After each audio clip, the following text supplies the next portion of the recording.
There is a version of you that you haven't met yet. A version so cold, so calculated, and so relentlessly consistent that if you met him today, you wouldn't recognize him. You would fear him. But here's the question. Why haven't you met that version yet? Is it because you're not ready? Or because you're too attached to the weaker one? The one who hits snooze, who needs a crowd to stay committed, who folds the moment life gets inconvenient. You say you want change, but your actions worship comfort. You talk about purpose, but chase distractions like they'll save you. That version of you fear. It's not some fantasy, it's what's left after you kill your excuses, after you bury the emotional chaos and tear away the lies you've told yourself about timing and motivation. Stoicism doesn't hand you comfort. It strips you bare. It forces you to stand in front of your own reflection and ask, am I who I claim to be, or am I still pretending? The Stoics believed that virtue is action, not intention. That freedom isn't granted, it's earned through self-mastery. If you're still watching this, it means some part of you is ready to burn through the illusions, not for approval, not for recognition, but because you are finally done living beneath your potential. If that resonates, consider subscribing, because it marks a choice, a quiet, personal declaration. I will not live asleep anymore. It always starts quietly. There's no announcement, no dramatic turning point, just the subtle death of something that once had control over you. At first, you barely notice it. The internal voice, the one that used to ask how you felt, whether you were tired, whether you had time today, it starts losing its grip. You don't argue with it anymore. You don't bargain. You don't entertain its excuses or stall its demands with false promises of tomorrow. You just move. The alarm rings and you rise. The schedule arrives and you act. Not with resentment, not with hesitation, but with a calm, almost emotionless certainty. That's where the real transformation begins. Because most people are still in negotiation, still weighing whether they're in the mood to follow through on the life they said they wanted. They're stuck in endless deals with themselves, always trying to trade comfort for progress, always looking for a shortcut through discipline that doesn't hurt. When you let go of negotiation, you step into a world that's almost invisible to the average person. They don't see what's changed, but they feel it. You don't react the way you used to. You don't flinch under pressure. You don't explain your moves. And this new version of you, it unnerves people because it's clean, clear, direct. It doesn't leave room for their projections, their doubts, their need to be reassured that you're still playing small like them. The truth is, when you stop asking for permission, especially from the weaker parts of yourself, you step outside the predictable patterns that define most lives. You are no longer governed by what feels good in the moment. You're moved by something deeper, duty, clarity, purpose. There's a kind of quiet violence in that. Not a violence toward others, but toward the parts of you that once held you hostage. The part that told you to wait. The part that said, be realistic. The part that said, you've done enough for today. Every time you act without negotiating, you drive a wedge between who you were and who you're becoming. That gap grows, and the old voice, the old urges, the old habits, they begin to starve. At first they scream, then they whisper, then they fall silent. And that silence is sacred, because it's the moment you realize you no longer belong to your impulses. You no longer belong to your doubts. You belong to your word. That's what separates those who rise from those who loop.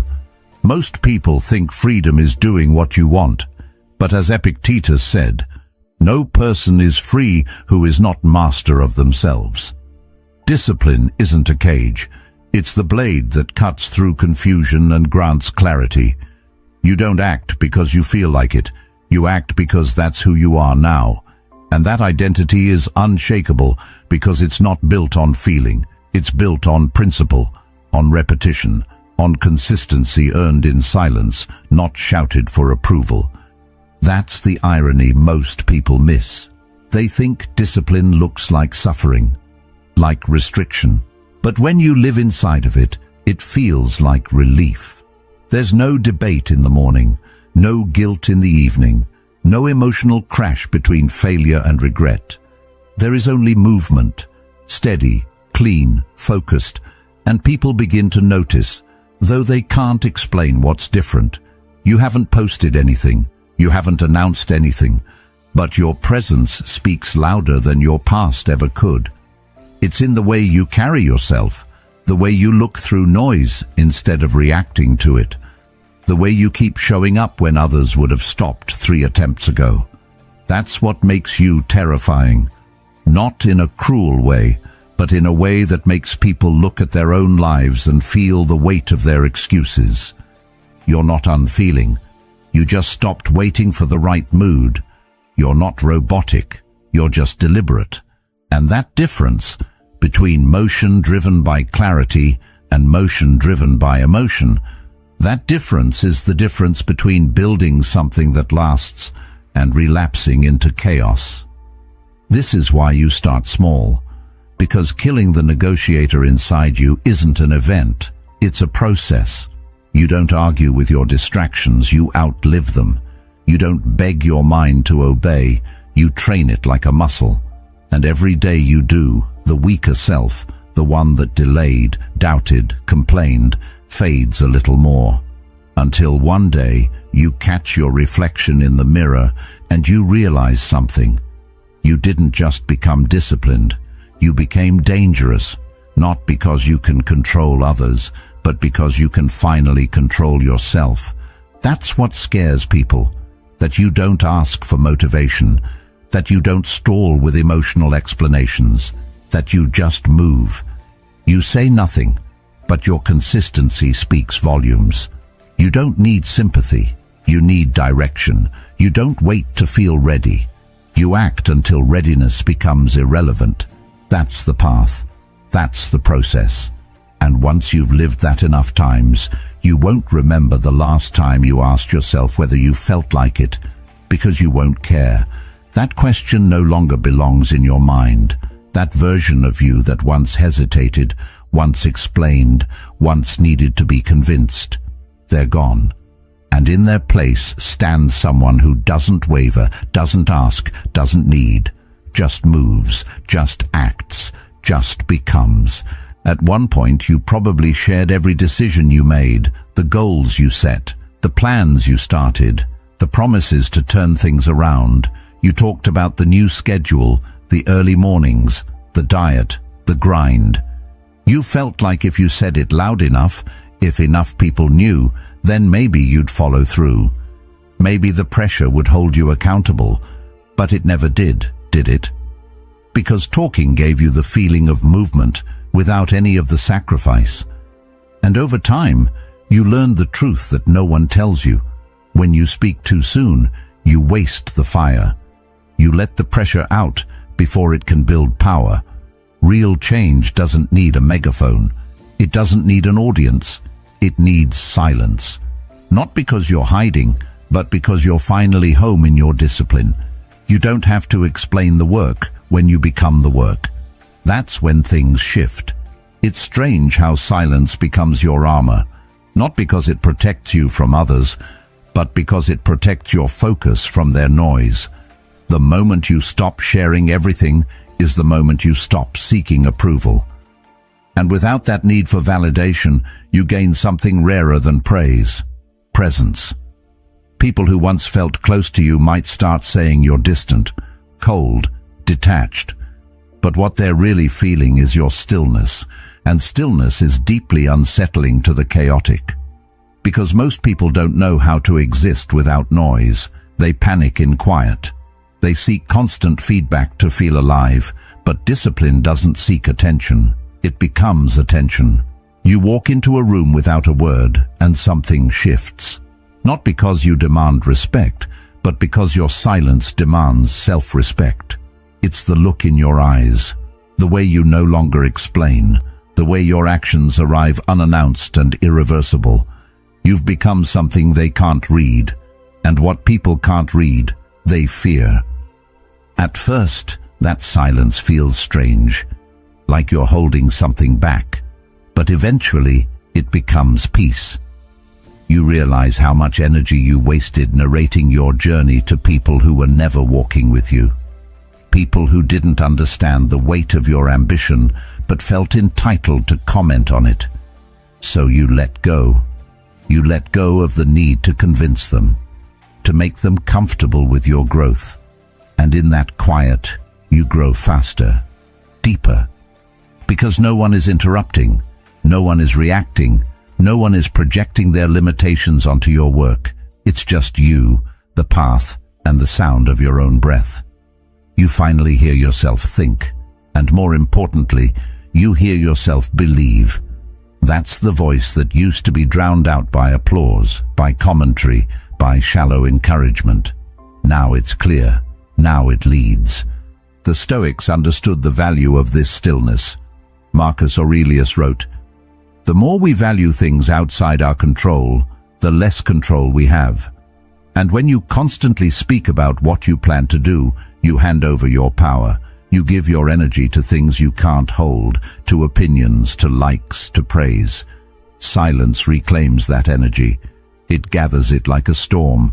It holds it close, refines it, sharpens it. So when you do act, when you execute, it's not tentative. It's not diluted by needing to be understood. It's direct, clean, heavy. And that weight can only come from the depth of work done alone, in private, in quiet. You don't need an audience to become excellent. You just need to decide that attention is not the goal. Mastery is. That's the paradox. The less you speak, the more people want to know what you're doing. The less you share, the more they speculate. Silence creates mystery, and mystery holds power. But you're not silent to manipulate. You're silent because you're working, because the process demands it, because explaining every step only distracts you from the next. And in the time others spend talking about the life they want, you've built the foundation for it, quietly, relentlessly, without fanfare. That's the difference between movement and momentum. Movement can be chaotic, noisy, showy. Momentum is quiet. It builds underground until it breaks the surface, and when it does, it's undeniable. People might accuse you of being distant, of being cold. Let them. They don't understand that solitude was necessary, that in order to hear your own values, you had to mute theirs, that to follow your own path, you had to step away from theirs. They think silence means disconnection, but the truth is, it means connection, just not to them, to something deeper, to something lasting. Seneca once said, "Associate with people who are likely to improve you." And if no one around you fits that standard, then your silence becomes your shield. It becomes the sacred space where your discipline can grow without being contaminated by mediocrity. Eventually, your silence becomes your signature. You no longer explain your habits, your schedule, your standards.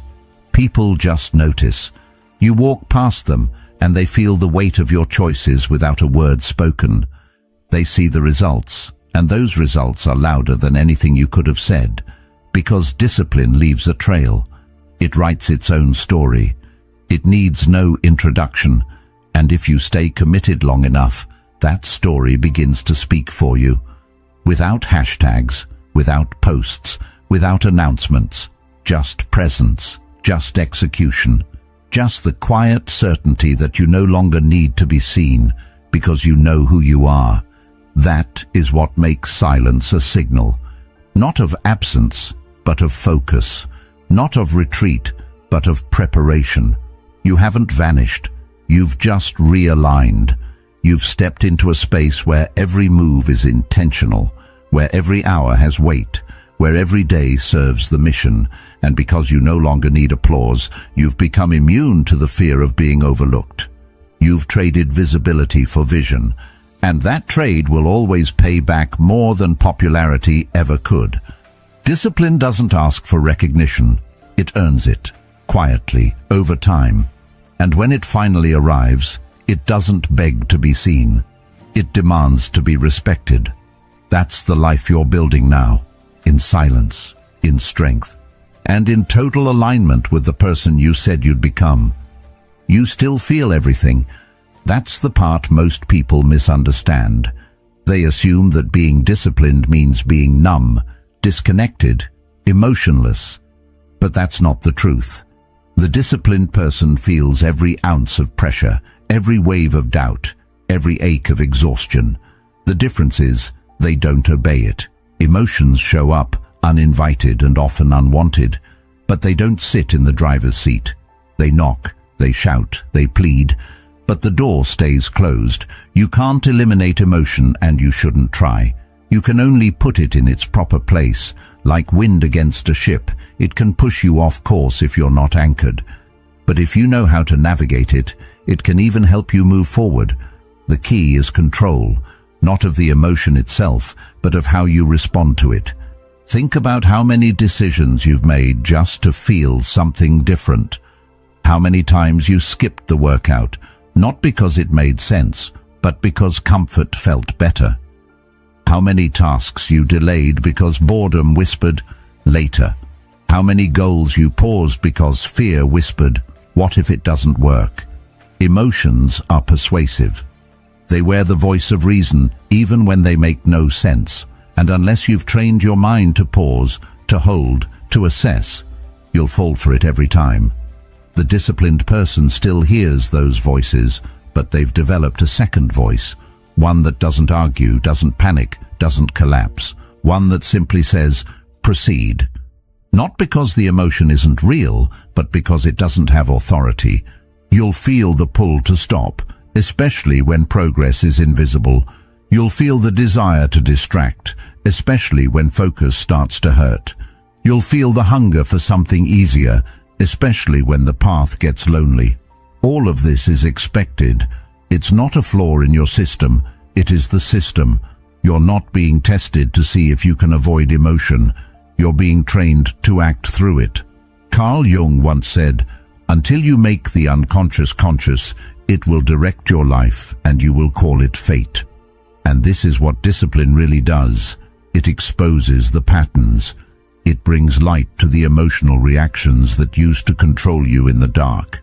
It doesn't suppress, it reveals. There's a difference between acknowledging a storm and stepping into it.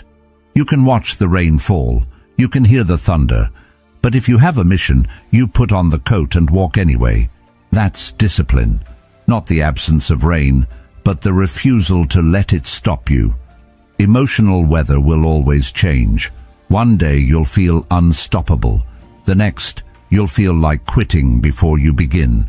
But the disciplined person knows the truth. Feelings are not facts. They are just data.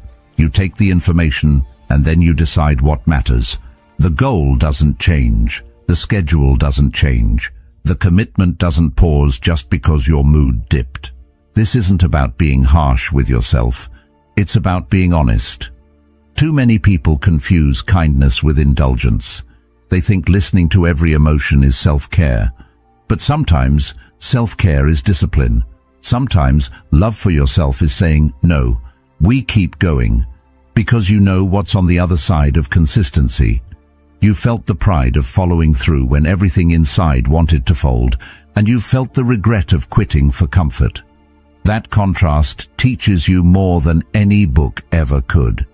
It teaches you that emotional authority doesn't come from silence. It comes from structure, from showing up anyway, from doing what must be done, especially when it feels like the last thing you want to do. The more you train this way, the quieter the chaos becomes. Not because it disappears, but because you've changed your relationship to it. You no longer panic when doubt arises. You just breathe. You no longer crumble under frustration. You just adjust. You've built a mind that knows how to hold the line. And that kind of mind, steady, unbending, alert, is rare. Most people fold at the first feeling of discomfort. They label it a sign. They call it intuition. But the disciplined know better. They know that intuition must be sharpened through action, not just emotion. That not every discomfort is a warning. Sometimes it's just resistance before growth. When emotions become background noise instead of commands, you become efficient. You become focused. You become incredibly difficult to knock off course.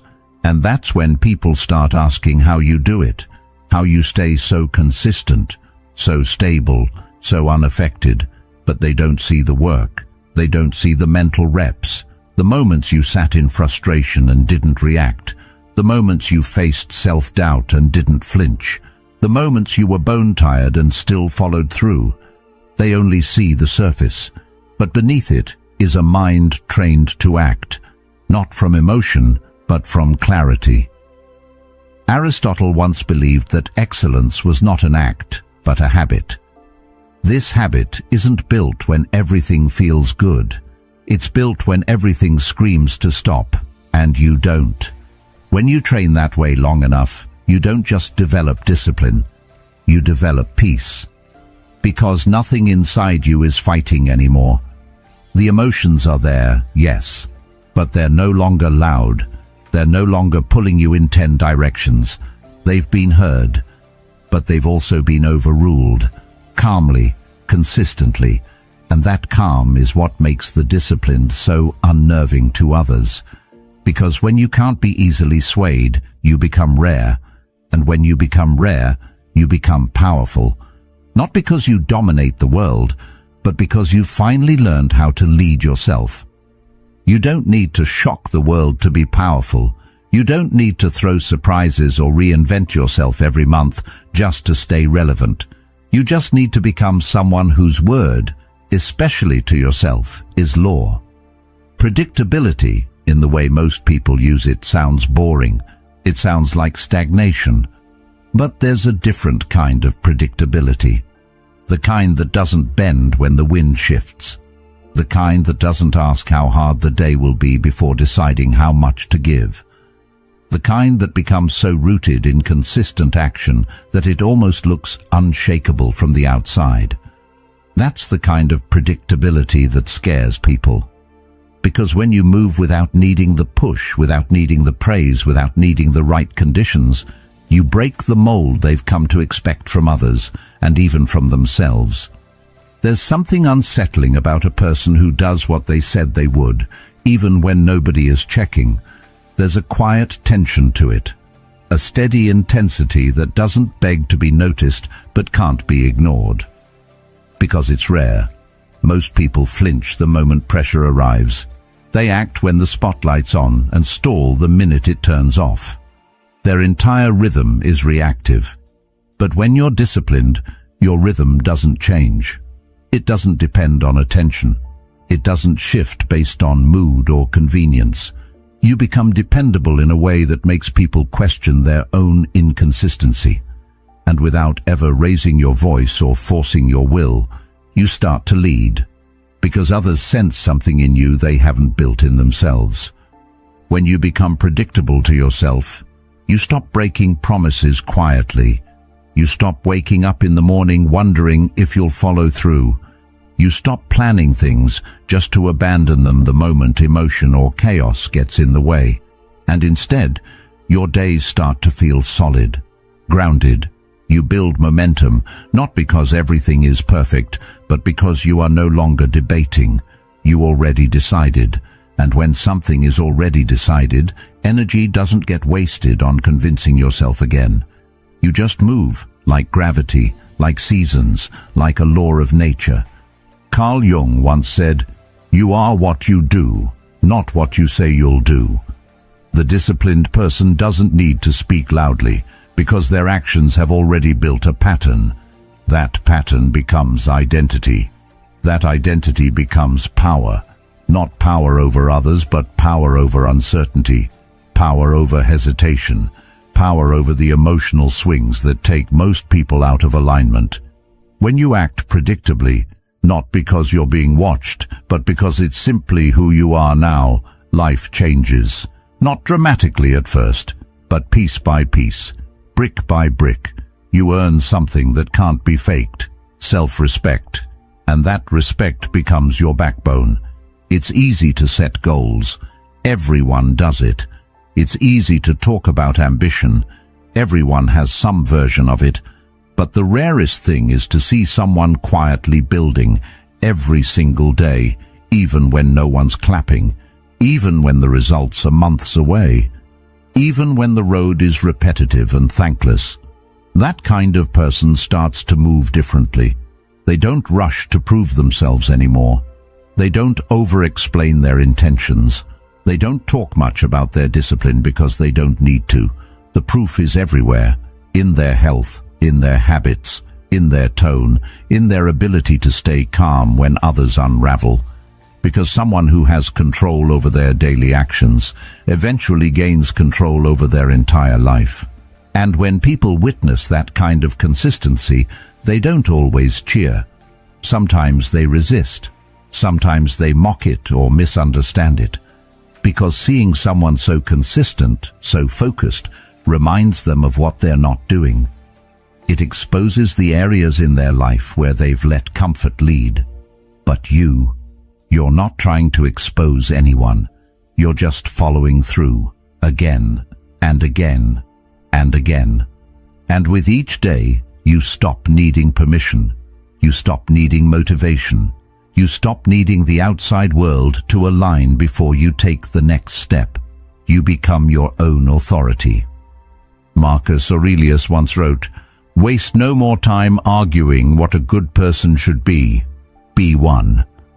That's the mindset you adopt when your actions align with your values, regardless of who's watching. You don't need to talk about your intentions because you've already embodied them. You're not chasing inspiration anymore. You're building it through repetition. And in doing so, you become someone others can rely on. But more importantly, someone you can rely on. You've erased the internal doubt that used to whisper, "Will I actually do it this time?" Because now the answer is yes, not as a guess, but as a fact. It's already written into your system. There's peace in that.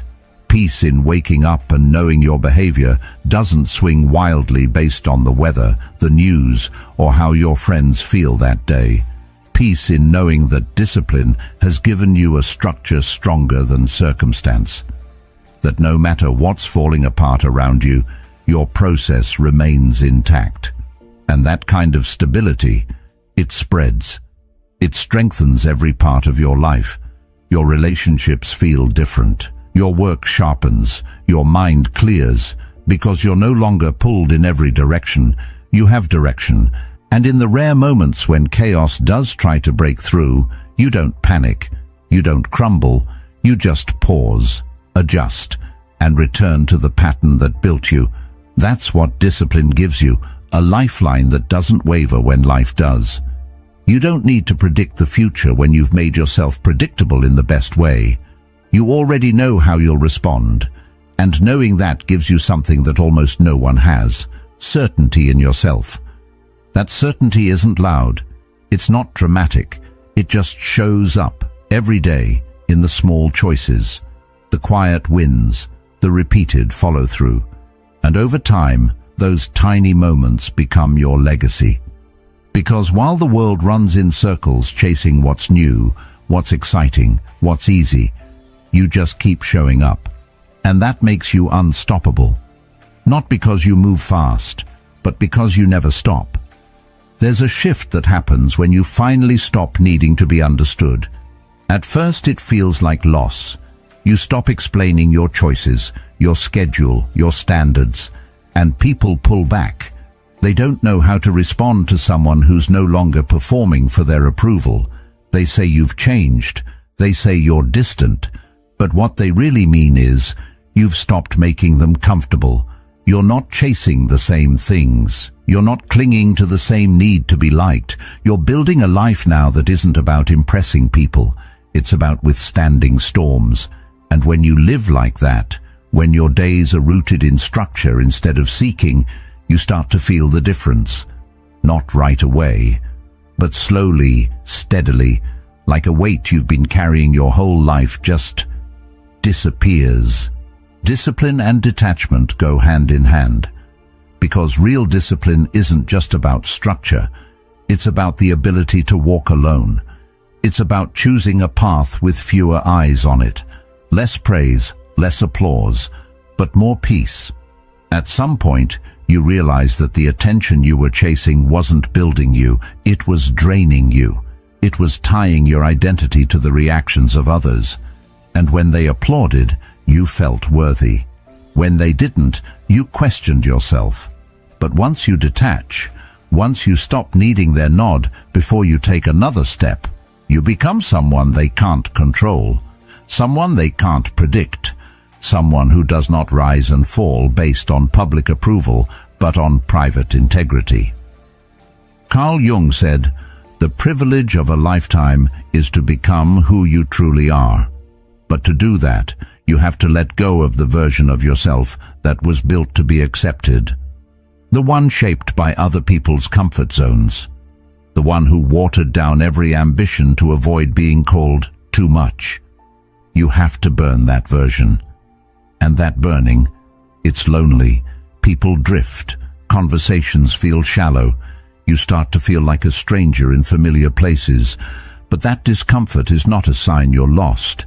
It's a sign you're no longer available for the life that was built on needing permission. Most people never get here. They stay tethered to the performance, to being liked, to being agreeable, even if it means never becoming what they're capable of. But you're different now. You've chosen discipline over distraction, silence over noise, purpose over popularity. And that means you don't explain every choice. You don't try to make people understand why you're doing what you're doing. You just do it. And that kind of detachment, it's powerful, because it says, I know who I am, I know what I'm building, and I don't need you to validate it for it to be real. You'll notice something strange when you reach this level of discipline. The more focused